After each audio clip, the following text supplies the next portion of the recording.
So we'll begin. So just the final point is the profound paradox is the tension here, to reconcile the tension. On one hand, it's a meichel. The manna is a food, and by definition, it nourishes. What does it nourish? So the diuk, based on the Medrash and the Gemara, is that the food itself, not that it doesn't take away hunger, it actually induces hunger. And explain that to mean, because the highest level within the man, there's different levels in man itself. So the highest level of the man, there's two levels of depth. The highest level is the hisbonenus and the connection that a yid has to the haflah of Ein Sof, to the Eibishter himself, in the face of which what that induces is bittul, not ava, not love, not give me more because this is beyond, but rather on the contrary, his desire for greater bittul and connection to the emes. So that is the most deeply satisfying. In the words of the Maiber till now, on a simple level, the Gemara said, why does it induce hunger? For two reasons. You can't see it, notwithstanding the fact that it had all the tastes in the world.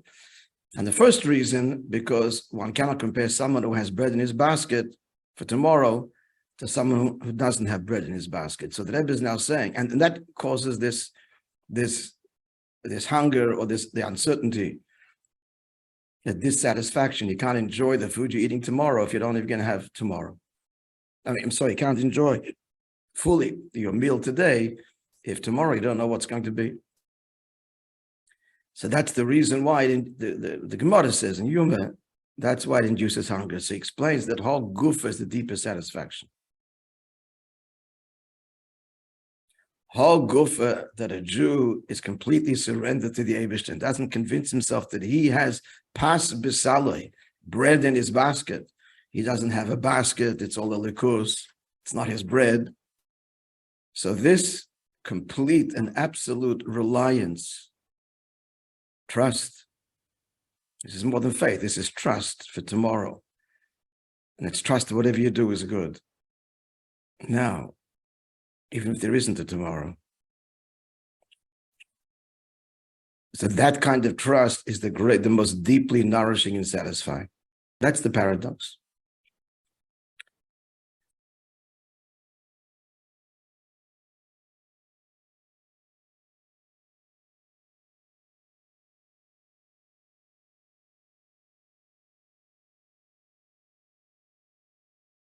So that's the second last paragraph. He's saying that what we just said, basically. We're going to say this in the text. So when is the man induces hunger, but not a satisfying hunger? A hunger that leaves one wanting, the pshat level, the lower level.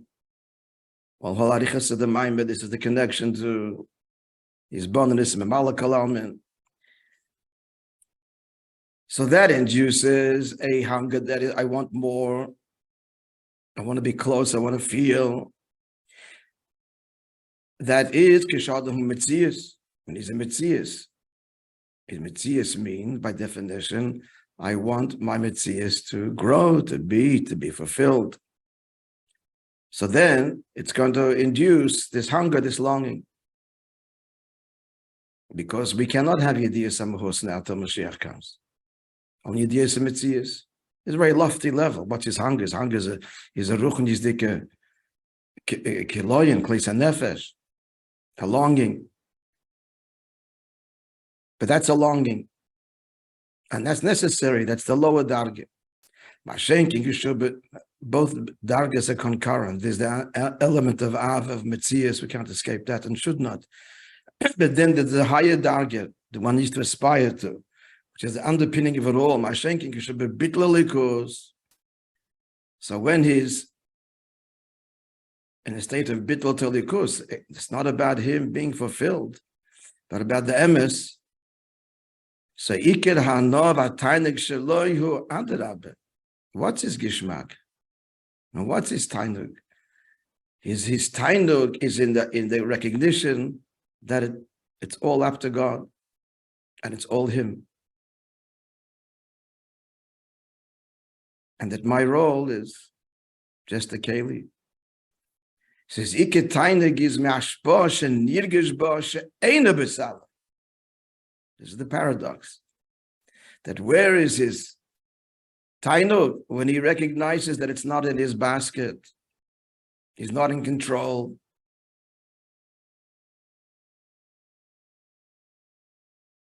Sheine besali de ha'adam, but rather than imsheches makadosh baruch his panasa comes from the Eibishter exclusively and absolutely. The Eibishter wants it to go through derech hateva. That's just the Eibishter's choice that it goes this way. He's the sole provider. So it kind of reminds me of a story. Since this mamish this dargi, but it's pretty close. So one of my father's favorite stories. My father would, God bless him, so Shabbos at the table, he would tell stories of things that happened during the week.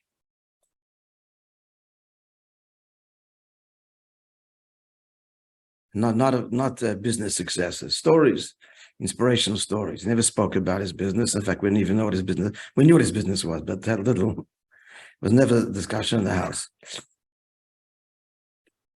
So the story was, this is the early days of the yeshiva. In fact, I was telling you, last Shabbos, I was talking about my friend Lenny Oliver Shalom, Arya ben Meir Leib, my friend, my classmate of 50 plus years ago. So those days, the yeshiva, most of the kids were from non-observant homes, and there were some classes, like my brother Yosel, I think I mentioned, he was the only Shemesh Shabbos kid in his class. In my class of 20 kids, there were 6 Shemesh Shabbos. Most of the parents were Holocaust survivors, and this was a real school that Pashut saved. Now, here's the amazing thing. A lot of the kids, their parents owned what's called milk bars. It's a grocery store, corner grocery store.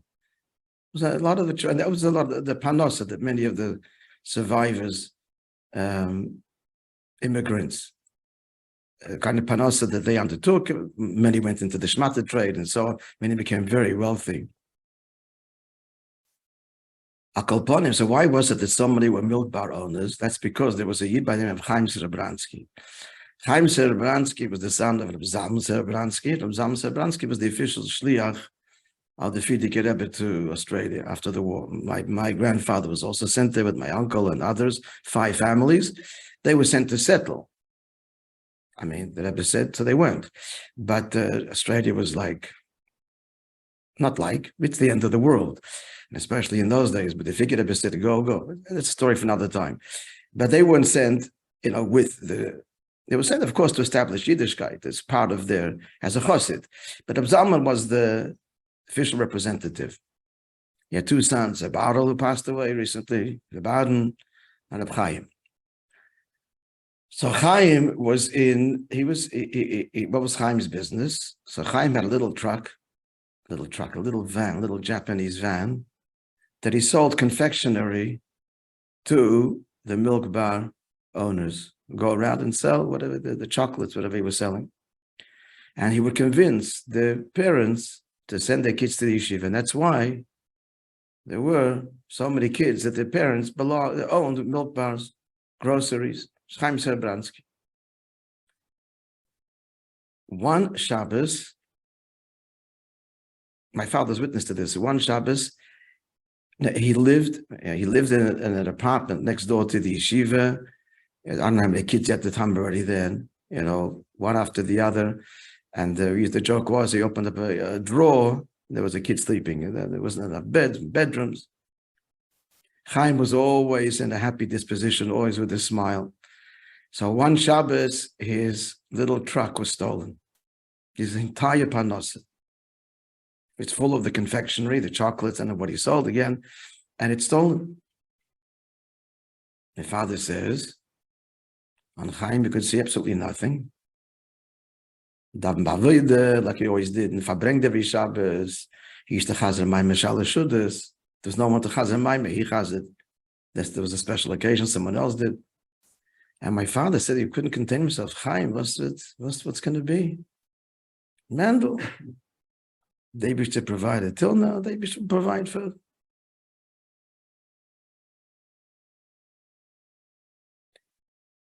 And I'll tell you another story with him. This will be our story for the two stories for today.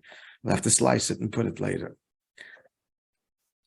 So another story my father told was like this. So this is a number of years later. No, actually soon after this. So now he's rethinking his whole. Now what he wants to do is he wants to import wine. Friends, in those days, as a kid growing up, there was no kosher wine imported to Australia.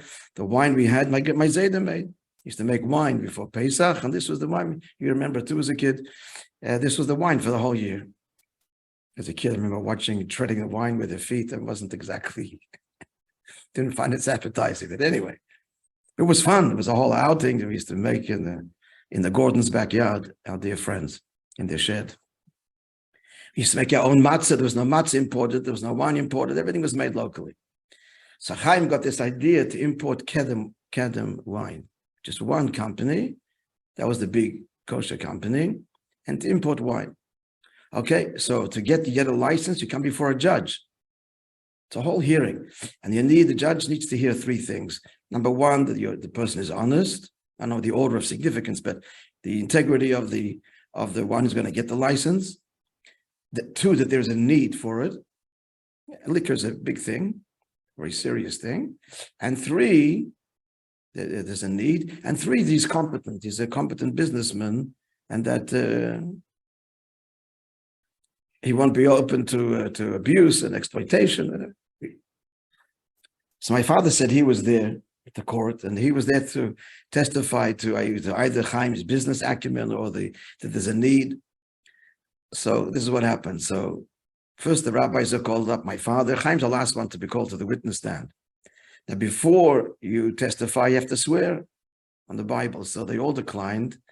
But they will swear on a Jewish Bible. Moishe Cantor, this is the grandfather of the Cantor in Thailand and the Cantor grandchildren everywhere.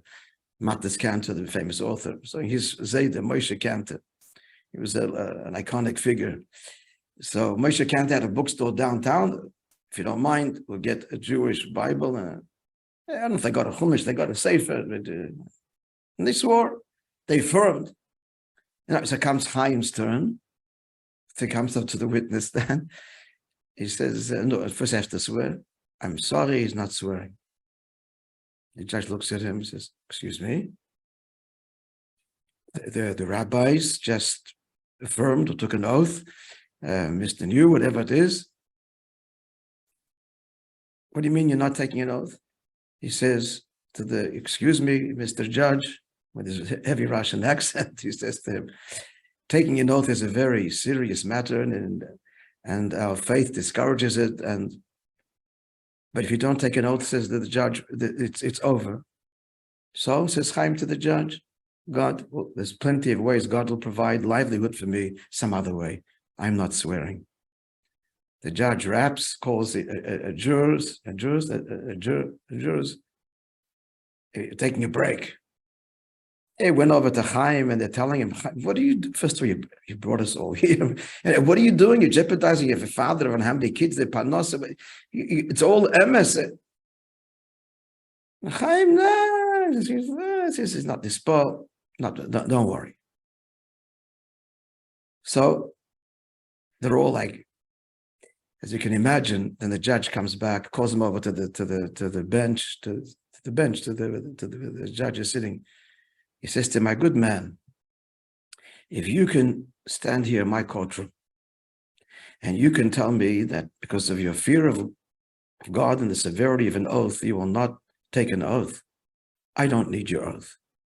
And furthermore, you're asking for a license for a particular company called the Kedem public wine company. I hereby grant you a license to import all liquor, period.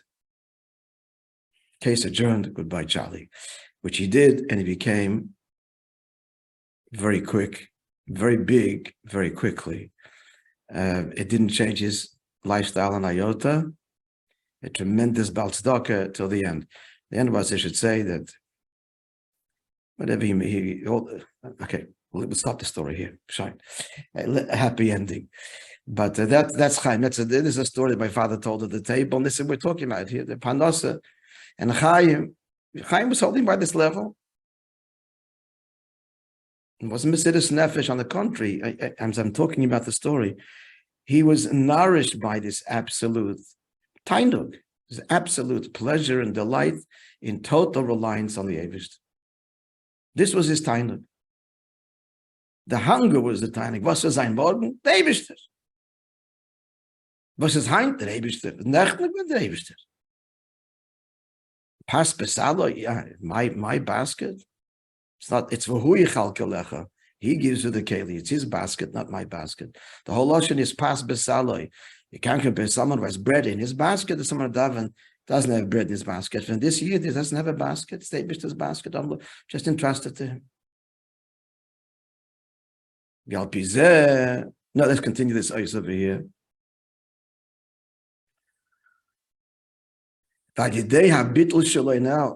even more. So through his bittul, not only does he have, is he nourished, he's nourished.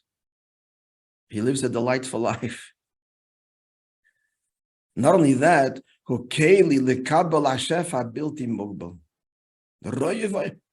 he does see what he eats.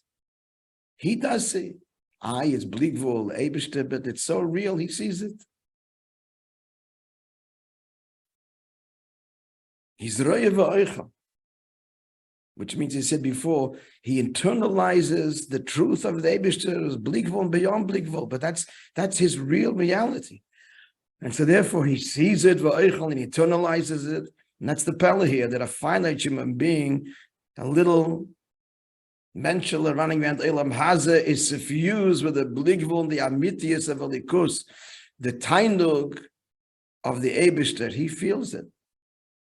God's tainug in him and his tainug in the Eibishter. What a relationship. Now, look what he says now, the final ois, Mitrachtes is Heichem Adreges, the Chaim Branskis of the world. Yeah, he said, yeah, it's okay. I'll go with a big smile, big flaming red beard.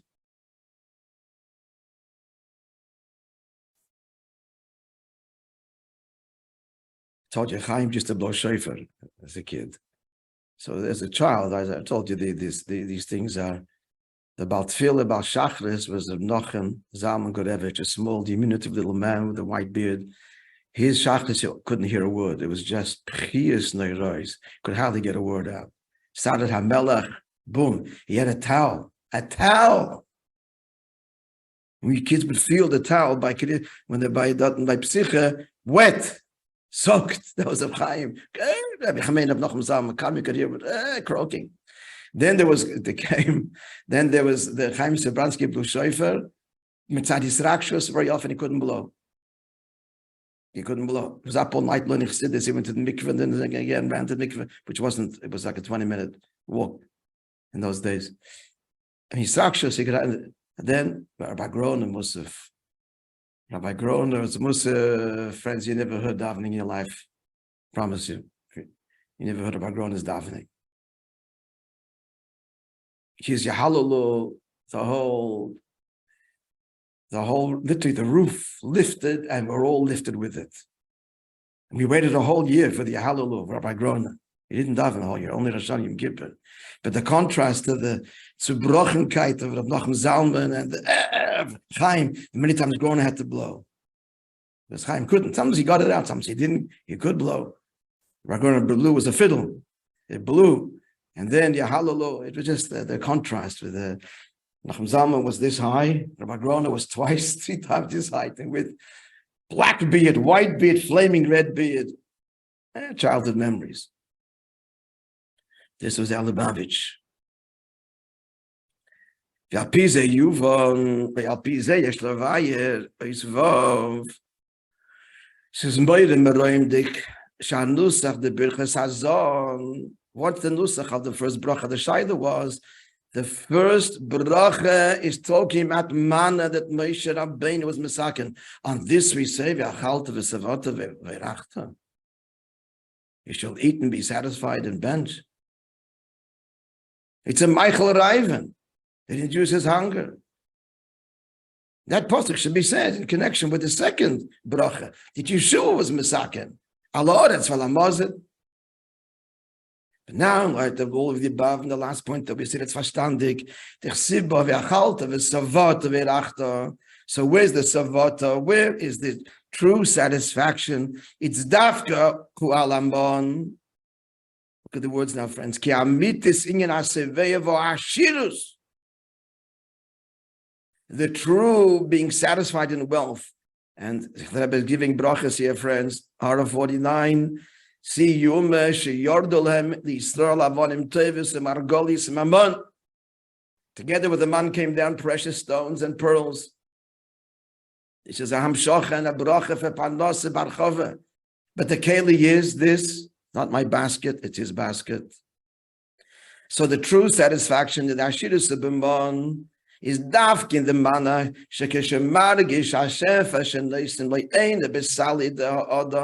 when he feels that the hashpah that he gets is not his basket.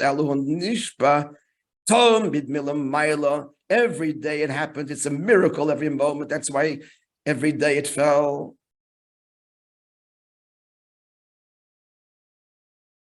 The money you could see every day that the panosa was every day and you renewed because there was nothing the next day and you couldn't even put away for the next day. So this is his ashirus, this is his wealth. With this comes the wealth and the deepest satisfaction. Now comes Moedidika words of Yecholtoi, Shekol Echad ve'echad means love the hergish. Every yid can come to this hergish. Can you imagine? I'm not talking Yidden holding by Yichud the Ilah and Bittul b'Mitzis, which was what it sounds like. And it is. But everybody shayches to this, especially this is from the Mittler Rebbe. This is a Tafshin test, but the mark is the Mittler Rebbe. Shepanos bisman hazeh bisman agolos. The panos today, if our eyes are open, it's man agolos, so you can see away from the hashpah saman. You see, the mazel and the bracha, it's not in our hands.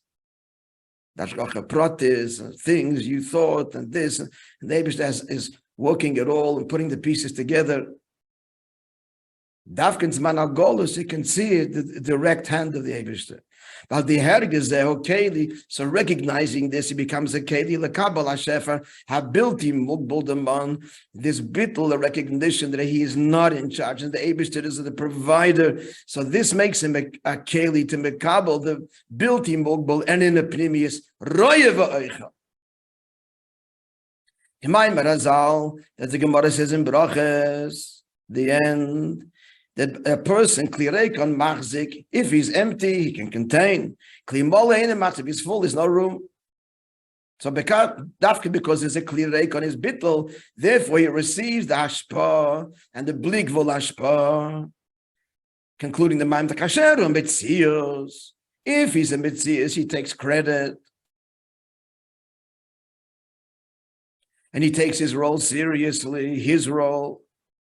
Panasa. And especially when he thinks that Ashbod, he recognizes it comes from God. But it's Besaloy, it's his basket.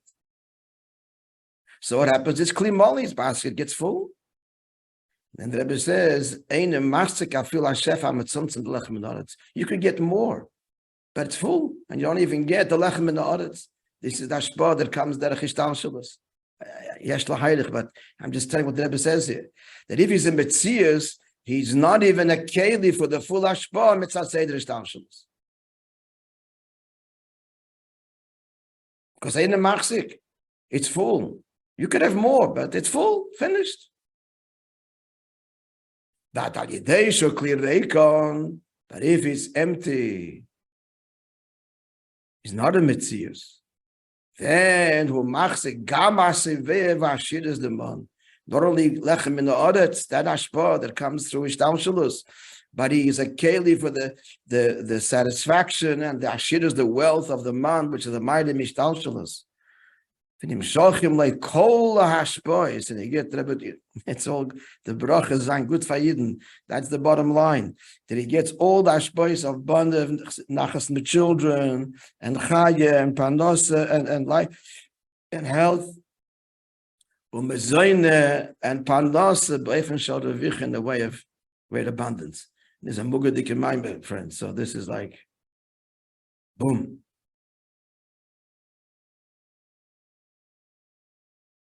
Powerful, huh? Yeah.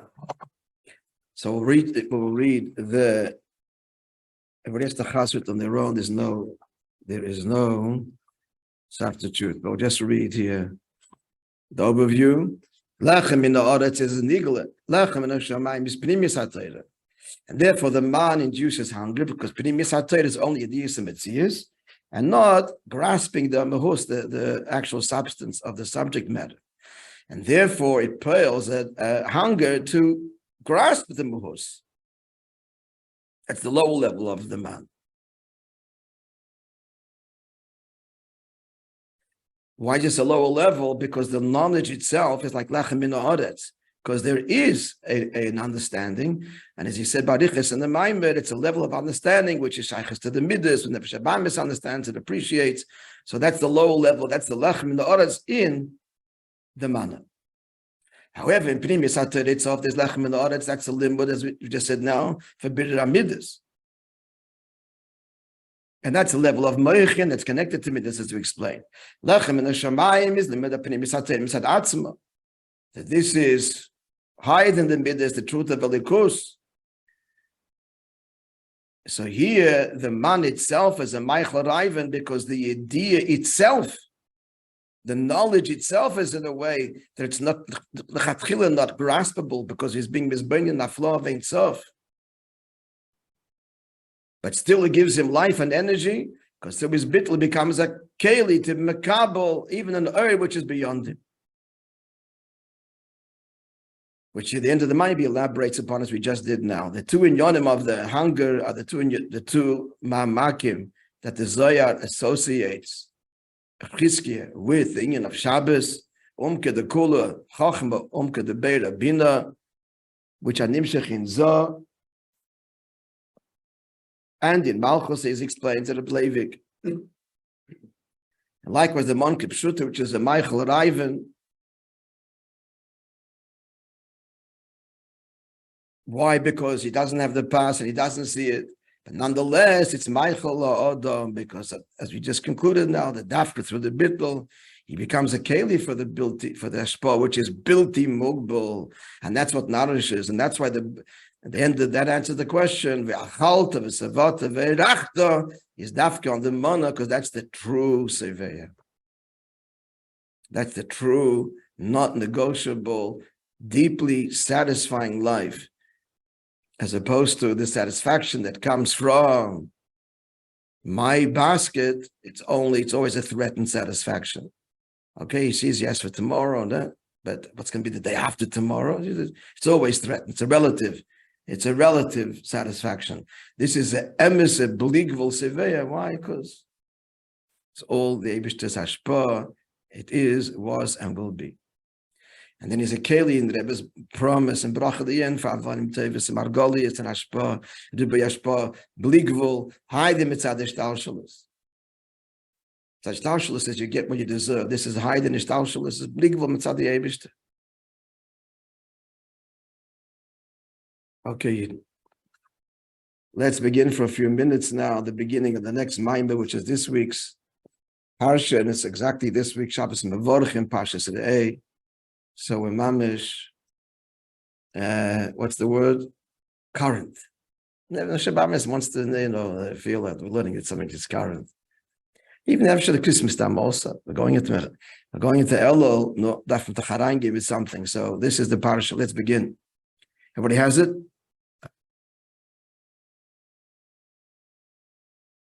Just the first few lines. Shabbos parsha said, "B'siyata d'shmai parsha b'dei." Gimel. Zog the pasuk, see, I'm placing, giving before you today, says Moshe Rabbeinu, as a bracha shetishmu. The bracha that if you will listen, when you will listen. Okay, we'll stop here. I just want to make a comment that occurred to me. It's a bit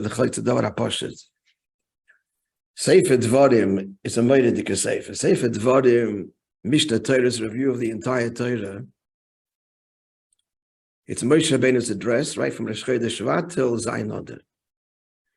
So, but look, it's Pashat, it's a Fabrengen. There's Torah there, Meidike Torah, he reveals inspiration, musar, love, so much emotion. He repeats himself many times, main points. But the nukud I want to bring out is this, that it's Moshe Rabbeinu's words, the same kedusha as the rest of the Torah. As Tosfos says, famous Tosfos, that Shechina medaberes with the ground of the Ruach HaKodesh spoke through him. But just consider what Sefer Dvarim is. So how is it written? The first 4 Svarim are the Eibishter's words, and Moshe Rabbeinu's writing. The Eibishter is the author. What's Sefer Dvarim? The Eibishter is rephrasing Moshe Rabbeinu's words, dictating to him and write. You hear? That's what happened at the end. He wrote the Sefer Dvarim at the end before his Istalkos. It's also dictated by God. But what's God dictating?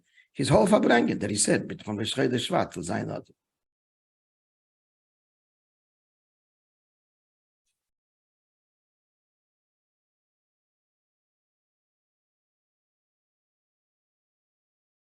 Tosfos is saying it's the Ruach HaKodesh.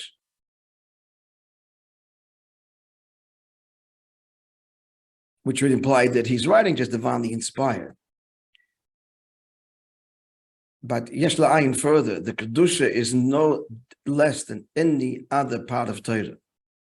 So this aspect of God as the author is true of the first 4 books, and let's say 3, the first 4, and Sefer Dvarim. But what is Sefer Dvarim? So the Eibishter is saying over what Moshe Rabbeinu said.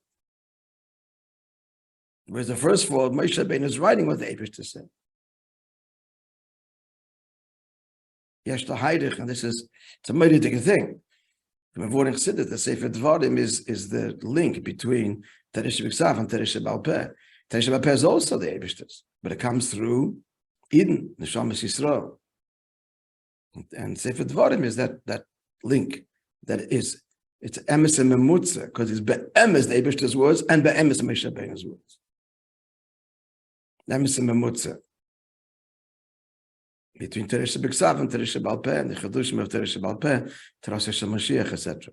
Clear? Just a thing to appreciate Sefer Dvarim. And I was just saying on Shabbos, I mean, in all of history, I don't know, it's in our Rebbe, the final generation, not Chilas and Besoifa, the Imam saw the Fabrengen, Imam like Sefer Dvarim.